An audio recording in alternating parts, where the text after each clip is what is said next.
പ്രതീക്ഷിക്കാതെ വന്ന ദുരന്തം തകർത്തത് ഈ കുടുംബത്തിന്റെ സ്വപ്നങ്ങളെയും മുന്നോട്ടുള്ള ജീവിതത്തെയുമാണ്.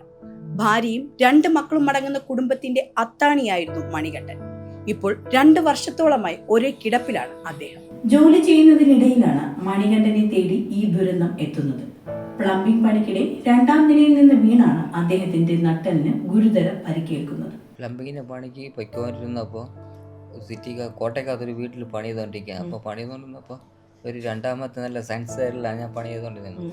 അപ്പോൾ താഴെ ഇത്തിരി ഒരു നില കെട്ടമാണ്, അപ്പുറത്ത് കോമ്പൗണ്ടിൽ. അപ്പോൾ അവിടെ നിന്ന് വെയിൽ ഇങ്ങോട്ട് അടിച്ചപ്പോൾ മുഖമൊക്കെ ഒന്ന് വേർത്തപ്പം ഒന്ന് തുടയ്ക്കാൻ വേണ്ടി ഒന്ന് എണീറ്റപ്പം മേലത്തെ മെയിൻ തട്ടിയിൽ നിന്ന് തല തട്ടി താഴേക്ക് വീഴുന്ന ഒരു മതിലിൽ വന്ന് നട്ടെല്ലടിച്ച് മലന്നൊക്കെ വീഴുന്ന അടിച്ച് ആ നട്ടെല്ല് പൊട്ടി നേരെ താഴേക്ക് മറിഞ്ഞ് വീഴുന്നു കാമ്പൗണ്ടിനകത്ത്. അങ്ങനെയാണ് ഈ നട്ടെല്ലും പൊട്ടി. ഇവിടുന്ന് ഇങ്ങോട്ടുള്ള സ്വാധീനം ഇല്ല, വയറിൻ്റെ അവിടെ താഴോട്ട് സ്വാധീനം ഇല്ല, ഞരമ്പുകളൊക്കെ കട്ടായി പോയി. 2 വർഷം മെഡിക്കൽ കോളേജ് വന്നും പോയി ചികിത്സയിലൊക്കെ നടന്നുകൊണ്ടിരിക്കുന്നത്. 85% വൈകല്യമാണെന്നുള്ള ഈ റിപ്പോർട്ട് തന്നിരിക്കുകയാണ്. അരയ്ക്ക് കീഴ്പോട്ട് പൂർണ്ണമായി ചലനശേഷി നഷ്ടപ്പെട്ടതിനാൽ പരസഹായമില്ലാതെ അദ്ദേഹത്തിന് ജീവിക്കാൻ കഴിയില്ല. അതുകൊണ്ട് തന്നെ ഭാര്യയായ രാജുമോൾക്കും ജോലിക്ക് പോകാൻ സാധിക്കുന്നില്ല. ചേട്ടൻ ഒരാളുടെ സഹായം ഇല്ലാതെ അങ്ങോട്ട് തിരിയാനായാലും എഴുന്നേൽപ്പിക്കാനായാലും ഒന്നും പറ്റത്തില്ല. എഴുന്നേൽപ്പിച്ച് ചാരി ഇരുത്തിയാൽ ചാരി ഇരിക്കും. അതുകൊണ്ട് ഒരാളുടെ സഹായം ഇല്ലാതെ ഒന്നും പറ്റത്തില്ല. പിന്നെ കിടന്ന് പൊട്ടിയ മുറിവ് ഉള്ളതുകൊണ്ട് എപ്പോഴും ഒരേ കിടത്താൻ പറ്റത്തില്ല. 2 മണിക്കൂർ കൂടുമ്പോൾ അങ്ങോട്ടും ഇങ്ങോട്ടും തിരിച്ച് കിടത്തണം. ഒരാളുടെ സഹായം എപ്പോഴും കൂടിയേ പറ്റത്തുള്ളൂ. ജോലിക്കൊന്നും പോകാൻ പറ്റണില്ല. ദുരന്തമുണ്ടായപ്പോൾ ചില ആളുകളൊക്കെ സഹായിച്ചിരുന്നു. എന്നാൽ ബന്ധുക്കൾ ആരും ഈ വീടിന്റെ മുന്നിൽ കൂടെ പോയാൽ പോലും തിരിഞ്ഞു നോക്കുന്നില്ലെന്നാണ് ഇവരുടെ അഭിപ്രായം. നമ്മളെ ബന്ധുക്കളൊക്കെ എന്നെ മുമ്പ് വീഴുന്ന സമയത്തൊക്കെ എന്നെ ഒരുപാട് സഹായിച്ച്. ഇപ്പം ഇതിലെ കൂടി പോയി കഴിഞ്ഞാൽ ഇങ്ങോട്ട് നോക്കാൻ പോലും ഇല്ല, നോക്കാണ്ട് കുഞ്ഞ് ഞാൻ പോകുന്നത്.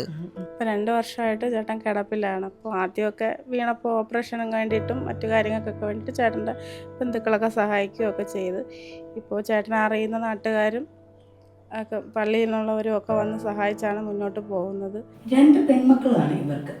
ഇവരുടെ പഠന ചെലവും നിത്യച്ചെലവുമെല്ലാം നാട്ടുകാരുടെ കാരുണ്യത്തിലാണ് മുന്നോട്ട് പോകുന്നത്.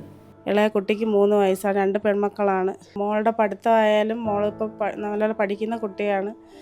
അപ്പോൾ സ്കൂളിൽ നിന്നും ടീച്ചേഴ്സിൻ്റെയും പ്രിൻസിപ്പളിൻ്റെയൊക്കെ സപ്പോർട്ടുണ്ട്. പിന്നെ ഒരു സാറ് വന്ന് മോളുടെ ഫീസ് കെട്ടിയത് കൊണ്ട് അങ്ങനെ മോൾ ആ സ്കൂളിൽ തന്നെ തുടർന്ന് പഠിക്കുകയാണ്. 2 പേരെ നന്നായി പഠിപ്പിക്കണമെന്നാണ് ഞങ്ങളുടെ ആഗ്രഹം.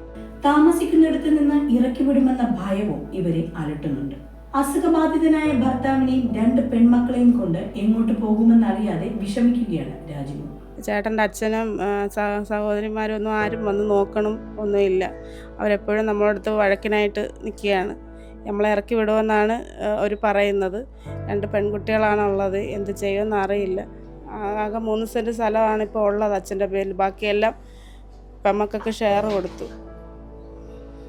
അതെങ്കിലും നമ്മുടെ പേരിൽ എഴുതി കിട്ടിയിരുന്നെങ്കിൽ. എൻ്റെ ചികിത്സാ ചെലവും 2 കുഞ്ഞുങ്ങളെ വിദ്യാഭ്യാസ ചെലവും എല്ലാം കൂടെ നല്ലൊരു എമൗണ്ട് ഒരു ദിവസം വരുന്നുണ്ട്.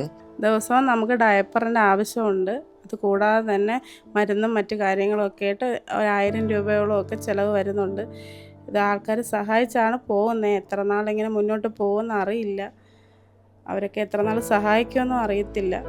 അപ്പോൾ എന്തെങ്കിലും സഹായിക്കാൻ താൻ മനസ്സുള്ളവർ എന്തെങ്കിലും ചെയ്ത് സഹായിച്ചാൽ എൻ്റെ കുടുംബത്തിനും വളരെ ഉപകാരപ്പെടും. ഇതാണ് ഇപ്പോഴീ കുടുംബത്തിന്റെ അവസ്ഥ.